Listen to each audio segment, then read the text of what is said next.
Good morning, students. So, let us today talk about speciation.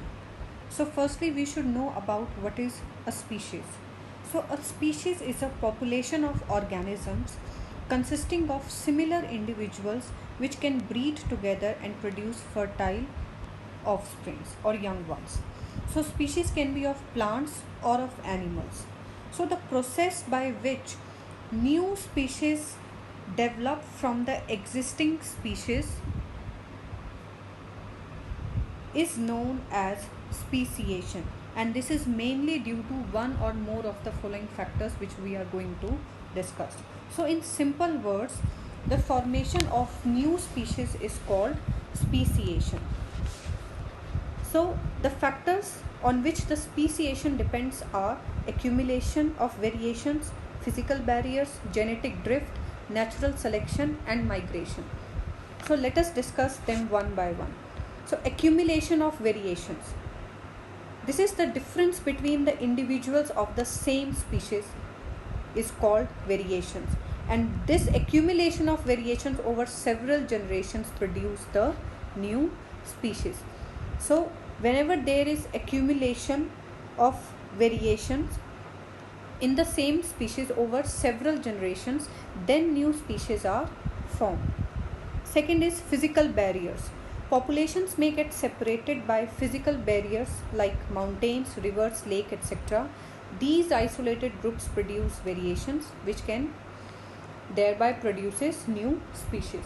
So in most of the cases, new species are formed when the population of same species splits into two separate groups, which then get isolated from each other geographically by the barriers such as mountain ranges, rivers or the sea.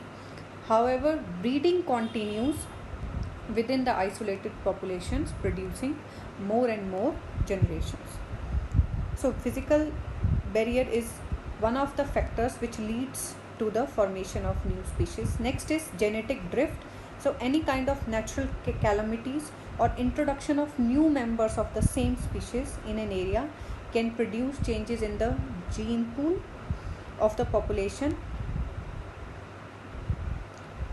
and the new variations are produced which can produce new species. So genetic drift is also one of the factor which produces new species, which is caused by drastic changes in the frequency of particular genes by chance alone. Next is natural selection.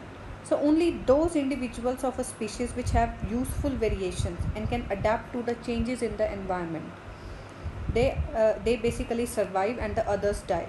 So these organisms which survives or adapts to the changes in the environment produce variations and new species. Last but not the least, migration. So some individuals migrate to a new geographical area and adjust to the changes in that particular environment there and develop new variations and hence produces new species. So these are the 5 factors on which speciation depends. Now let us talk about evolution.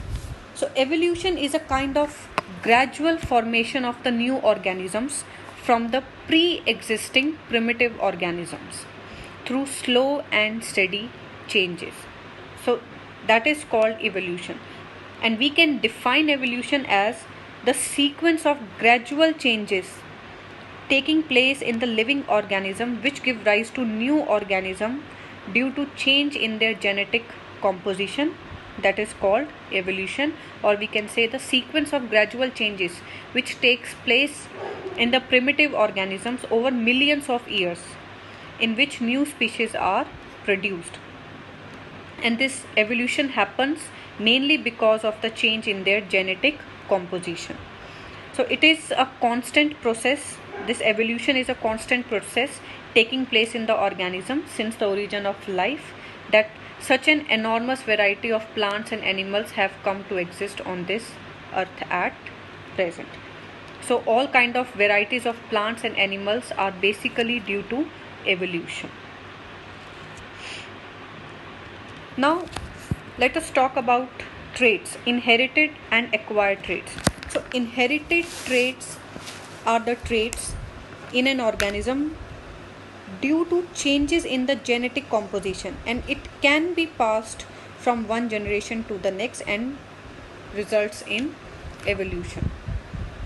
So basically, a inherited trait is a trait of an organism. Trait means characteristic, which is caused by the change in its genes, or you can say the genetic composition, that is DNA.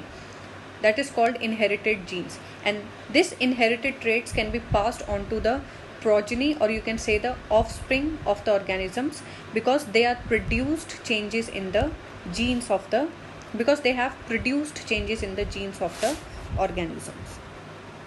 Also, inherited traits actually means the characteristics which we receive from our parents, like the color of our eye, the color of our hair, the shape of our nose, the shape of our ear. These all are the inherited traits which we basically receive or get from our parents.